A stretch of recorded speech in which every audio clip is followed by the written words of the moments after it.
Well, I'm pretty new to the Dallas area, so I've done exactly nothing with Dallas. But we are trying to do something at SMU, and that is we have a number of religious life organizations among our students, about 30 of them actually.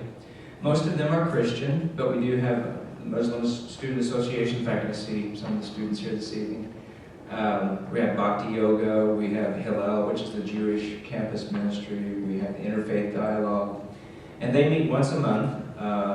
Leaders of that group meet once a month for what we call the Campus Ministry Council.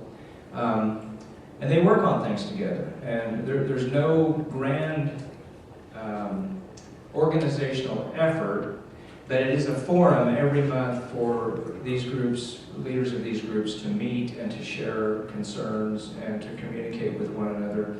And what comes out of that is that, individual groups do team up on various projects and do things together. And in those kinds of experiences, some mutual support for common causes. People get to know each other, they talk, and we think, at least to some degree, it helps with understanding. Could I say a word about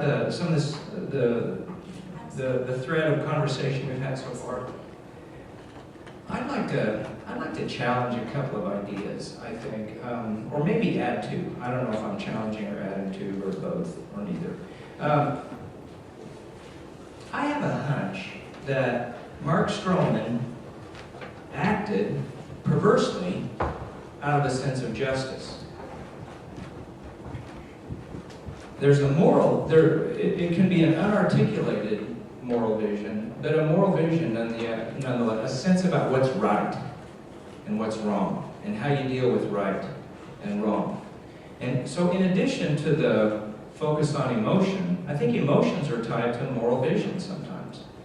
We feel repulsed by the morally repulsive, and so on and so forth. So I'd just like to add that to the conversation, that I think we also have to realize this can be more complicated sometimes than it may look at first. And what do you do when people have competing moral visions and they really believe it's okay to kill each other, kill other people? What do you do when they feel like they can defend and justify and articulate in sophisticated ways that kind of violence? And I would also say, and this is sometimes really well-educated people do violent things. And I thought of Germany, not to pick on, somebody's nationality, but Germany was exceedingly well-educated as a nation. So I just want to try to season the conversation a little bit with those ideas, and